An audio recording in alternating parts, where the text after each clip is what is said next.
Okay, Assalamualaikum and salam sejahtera to everyone. Okay, so this is the video lecture for topic number 2, which is entitled Two-Dimensional Stress and Strain. So basically in this topic, you will learn about the general equations of plane stress transformation, principal stresses and maximum in-plane shear stress, and also Mohr-Circle plane stress. The course outcomes that involved in this topic is CO1 and PO1.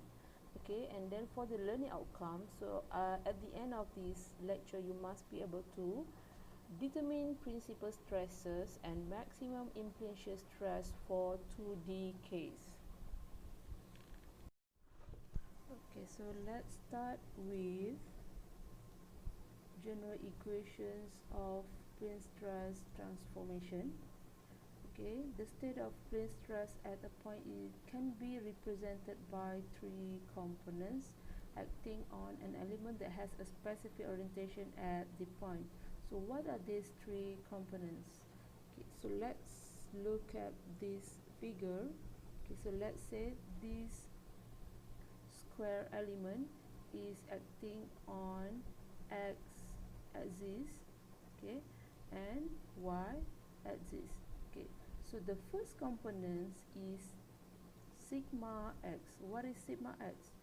Sigma x is the normal stress that acting on x axis. Okay, so it is also equals to F over A. Okay, F is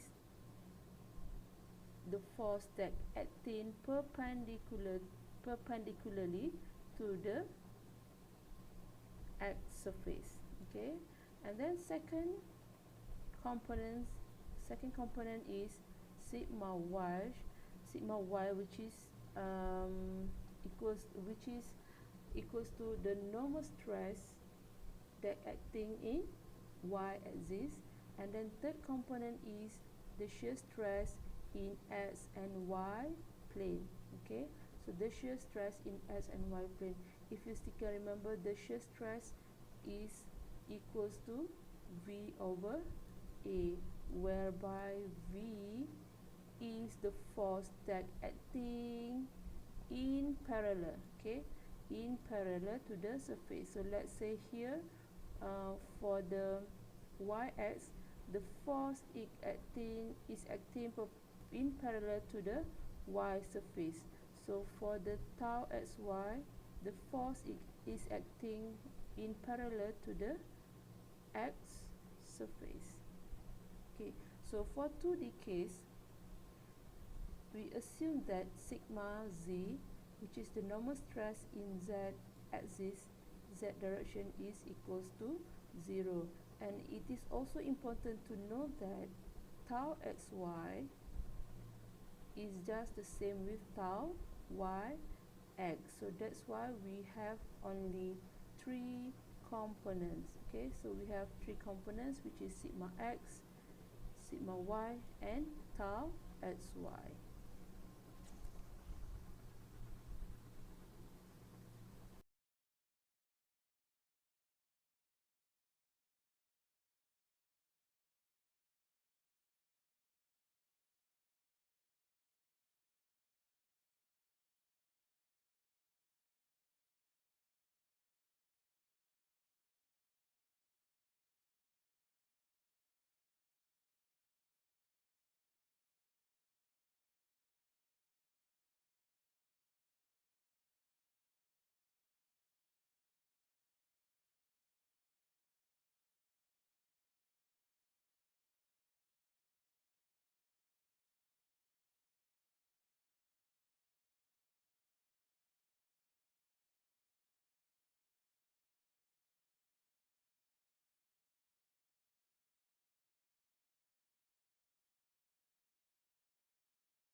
if the state of stress is produced on element that having a different orientation theta, okay, then it will be subjected to three different stress components.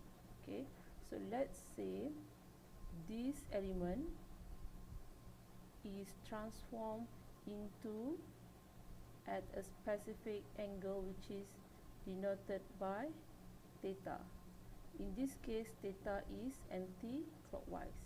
Okay, so now this element is having three different stress components called as a sigma x prime, sigma y prime, and tau x prime y prime. Okay, so this is the original angle, which original axis, which is x, and then you have to transform it into x prime.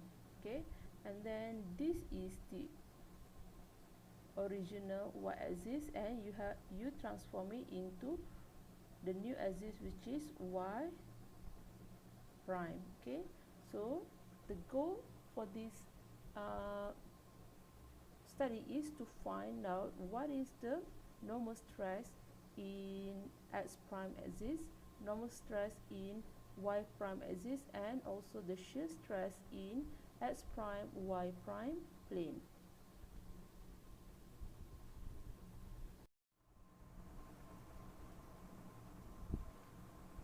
Okay, so before the transformations equations are derived, okay, it is necessary for us to review the sign convention.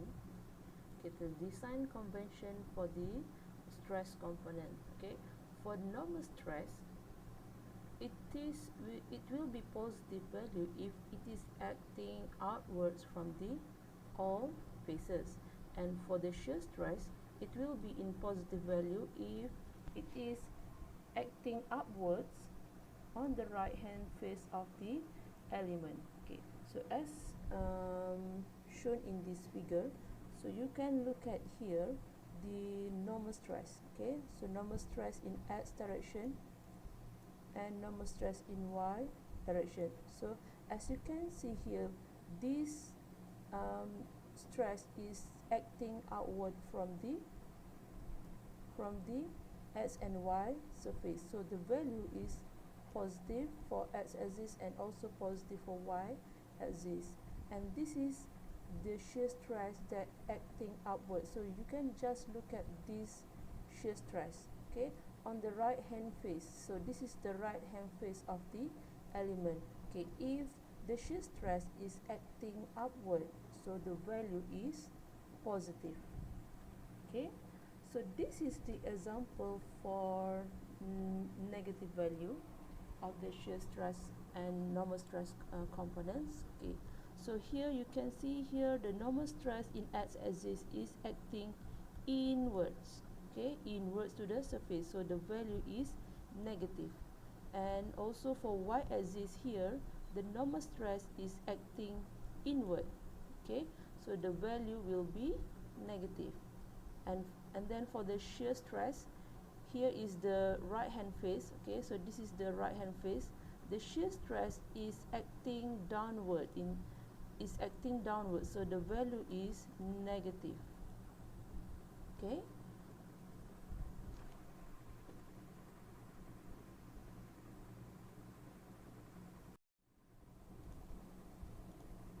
okay, for the sign convention of the angle, okay, how to determine the sign convention of the angle?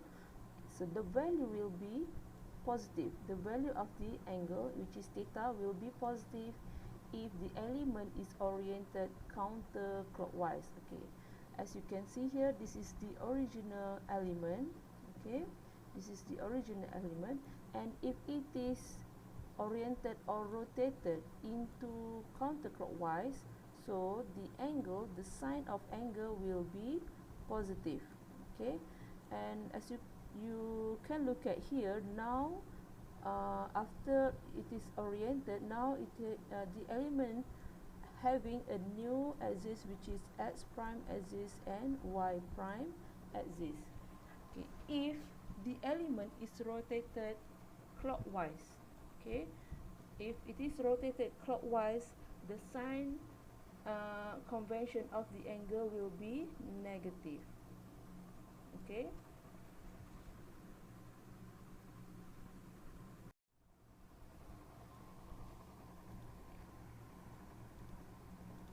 Okay, now we are going to derive the transformation equations. Okay, so you can look at here, this is the original element, which is having sigma x, sigma y, and tau xy. Okay, so what we are going to do now is we are going to determine what is the value of sigma x prime, sigma y prime, and tau x prime y prime if the element is rotated at some angle, okay, or if the element is sectioned on inclined plane. Okay, so we are going to determine these three new components.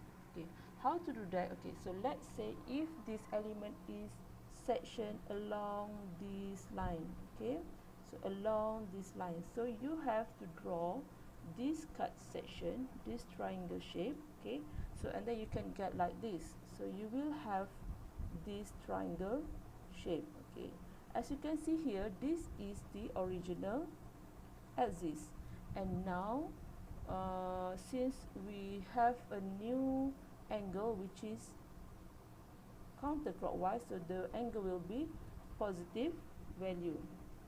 Okay, so now this element shape, this element having a new axis which is x prime and y prime. Okay, so once we cut this section, the inclined plane, okay, so the area of inclined plane is denoted by delta A. Okay, so the area of the section inclined plane is denoted by delta A. Okay, so since you have this theta here, so you can find what is the area for the bottom surface and the area for the left surface. Okay, so basically you have to project it into this surface and this surface. Okay, so that's mean when you have theta here, so it is also same, you have theta here, right? The same theta.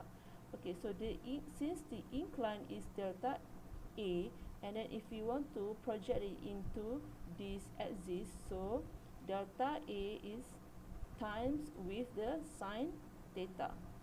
Okay, meanwhile for the left surface, if you want to project from the incline delta A into this surface, so you have to multiply with the cosine theta.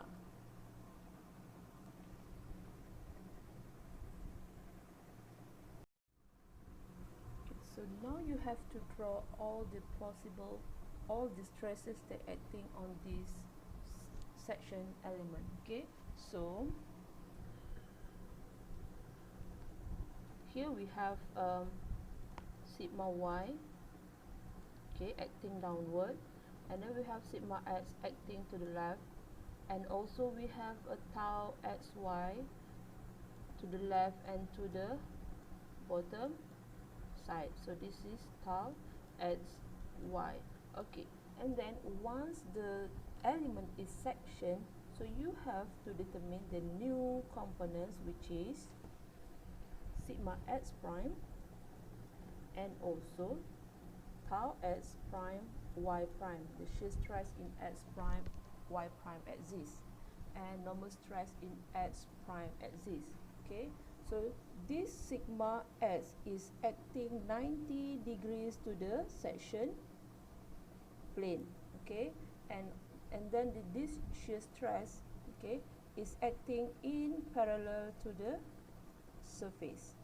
Okay, so now you got all the stresses in new axis. Okay, so how to determine, and then you have to determine the forces. Okay, how to determine the forces? Okay, if you still remember, stress is equals to F over A. Okay, and then to determine F is equals to stress times A. So the area you already determined in the previous slide. Okay, so you have to multiply with these all stresses. Okay, and then you will get like this. Okay, so let's look at here first in on incline section. Okay, on incline section, so just now you have this sigma x prime. Okay, now you will have to multiply it with the area. Okay, in the previous slide we have the area on section on incline section is delta A. So now the forces in on the incline surface is sigma x prime times delta A. Okay, so and then for the shear stress, okay, so for the shear stress,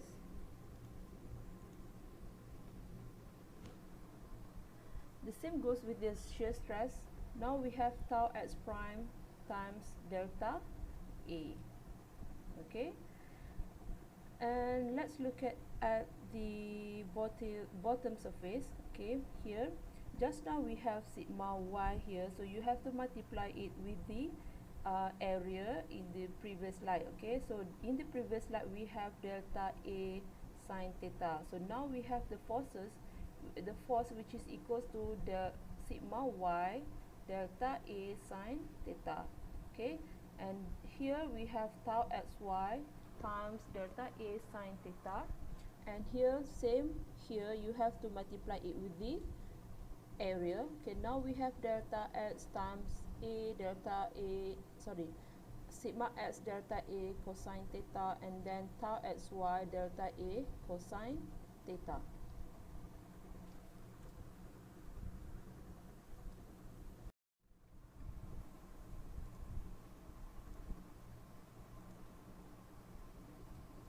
Okay, now you have to determine sigma x prime and also tau x prime y prime. Okay, so now you are going to use the equation of equilibrium, which is fx and fy. Okay, now you have to use equation of equilibrium in new axis, which is x prime axis. Okay, now we have summation of fx prime axis equals to 0. Okay, so you have to project all of these forces. Okay, so you have to project all of these forces into x prime axis. Okay, so you will have the equation like this. So you have sigma x prime times delta A. Okay, so this one is already acting on the x prime axis plane. Okay, so you don't have to project it. Okay, so delta x prime times sigma x prime times delta A, and then here we have, okay, so we start with this one first. So here we have minus tau xy delta A cosine theta, okay, which is this one, and then because we have this shear stress acting downward, okay, so we want to project it into the x prime axis. Okay, so you have to multiply with the sine theta. So this is theta, we have theta here, so from this axis, and we want to transform it into this axis, so we have to multiply by sine theta. Okay, and then minus sigma x delta A cosine theta, which is this one, times cosine theta. Okay, so times cosine theta because you want to project it into this axis, so we have theta here, so basically you just need to multiply cosine theta. Okay, and then now we have minus tau xy delta A sine theta, which is this one, tau xy delta A sine theta, and then we want to project it into this axis, so you have to multiply with the cosine theta. Okay, and then last one we have minus sigma y delta a sine theta, which is this one, the sigma y delta a sine theta. Okay, and then you want to project it into this, axis. So we have theta here, and you just need to multiply with the sine theta, and then equals to 0. Okay, so same goes to the, so you will rearrange this equation, and you will have sigma x prime equals to sigma x cosine square theta plus sigma y sine square theta plus tau xy times 2 sine theta cosine theta. Okay, now you have to do equation, you have to use equation equilibrium, summation of fy prime equals to 0. Okay, just now you project all of these forces into x prime axis. Now you have to project it into y prime axis, which is this one. So you have to project all the forces into y prime axis. So you will have this one. Okay, you will have this equation, and after you rearrange the equation, you will get tau x prime y prime is equals to sigma y minus sigma x sine theta cosine theta plus tau xy cosine square theta minus sine square theta. Okay, and then by using the existing trigonometry identities, okay, we know that sine 2 theta is equals to 2 sine theta cosine theta, and then sine square theta is equals to 1 minus cosine 2 theta divided by 2, and then cosine square theta is also equivalent to 1 plus cosine 2 theta divided by 2. Okay, so you substitute all of these identities into these two equations. So basically you will get the stress along x prime y prime axis like this. Okay, so now you have sigma x prime is equals to this equation, which is equation number 1, and then tau x prime y prime is equals to this equation. So we name it as equation number 2.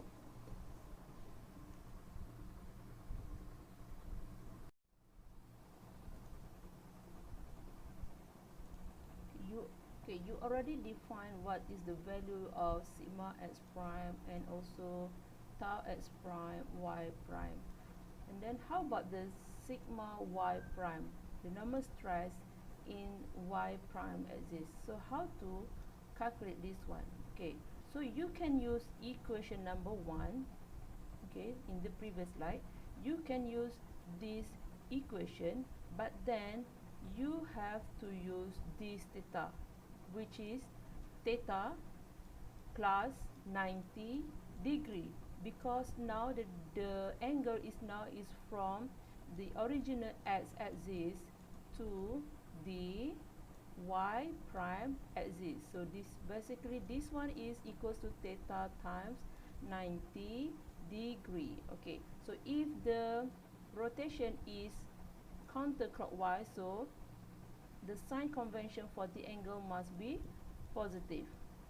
Okay, so once you substitute the theta, which is equals to theta plus 90 degree here and also here, okay, so you will get the value for sigma y prime, or you can just use this equation, which is equation number 3. Sigma y prime is equals to sigma x plus sigma y divided by 2 minus sigma x minus sigma y divided by 2 cosine 2 theta minus tau xy sine 2 theta. Okay, if you use this equation, which is equation number 3, theta is this theta, you are not going to use theta plus 90 degree. You just need to use this theta. Okay, you just need to use this theta into equation number 3. So you will get the same answer using this equation and also this equation. Okay, you will get the same answer.